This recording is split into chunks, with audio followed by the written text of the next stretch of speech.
Le Liverpool ne répond plus. Le champion en titre reste sur 5 rencontres de Premier League sans victoire.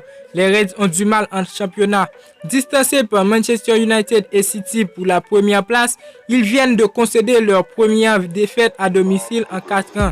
Cela fait 68 matchs dans une série de 5 matchs de Premier League sans victoire. Alors quels sont les sacrés problèmes de Liverpool? Raccrochez-vous, c'est tout ce qu'on va voir dans cette nouvelle vidéo.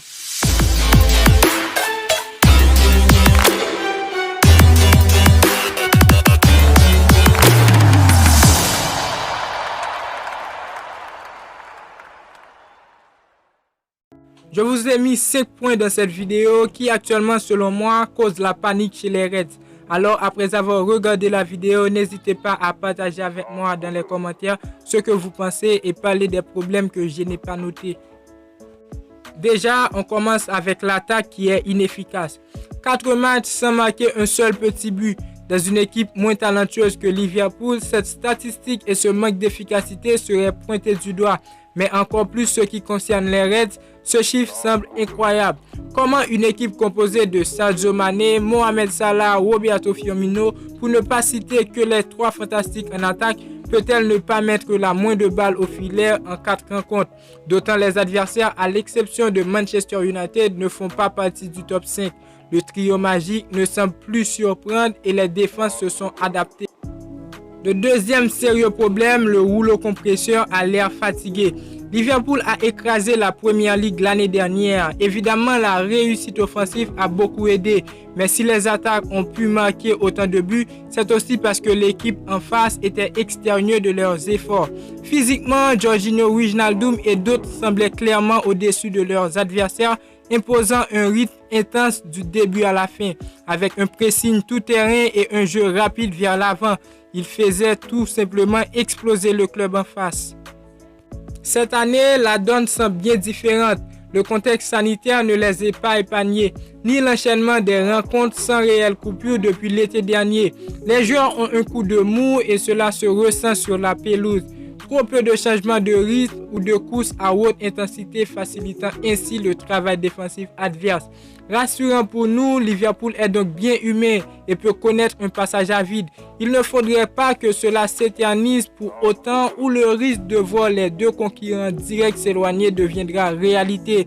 Manchester United détient 6 points d'avance. Les Citizens, eux, sont 2e avec 4 points de plus et 1 match en moins. On est parti pour la 3e problème qui est le manque de Fabinho au milieu de terrain. Fabinho est un bon derrière, oui, mais reste meilleur au milieu de terrain. L'absence de Virgil van Dijk a une double répercussion sur le rendement de l'équipe. Tout d'abord, son absence en charnière centrale est évidemment préjudiciable. Klopp doit bricoler avec les moyens du bord. Contre Manchester United, Jordan Henderson était aligné aux côtés de Fabinho, 2 milieux de terrain de formation. Mais ce forfait de longue date engendre aussi un manque dans l'entrée-jeu. L'ancien de Monaco, même s'il se montre assez souverain à son nouveau poste, il rayonne beaucoup plus au milieu. Sa vision de jeu, sa qualité technique pour casser les lignes adverses et se protéger sont autant d'atouts dont Liverpool doit se passer. Il était le patron dans cette zone du terrain et personne n'arrive à le remplacer. Le 4e problème, c'est le manque de confiance. Les Reds ont la possession du ballon la grande majorité des matchs. Avoir le ballon et faire courir l'adversaire, c'est une chose, mais quand vous manquez de confiance, cela se retourne inévitablement contre vous. Et pour terminer, on va parler d'Alexander-Arnold. Il est moins souverain sur son côté droit.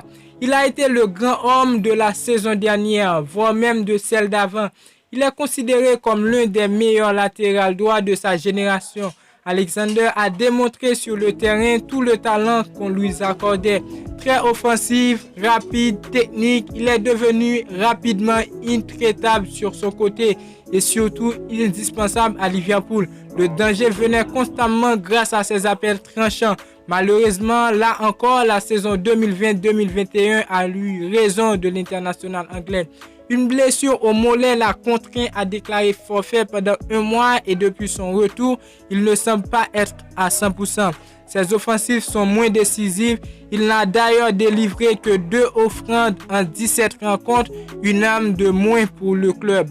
Eh bien, chers amis, nous sommes arrivés à la fin de la vidéo. Abonnez-vous et activez la cloche de notification pour ne pas manquer la suite des vidéos à venir.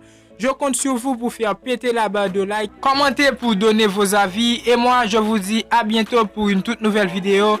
Ciao, ciao.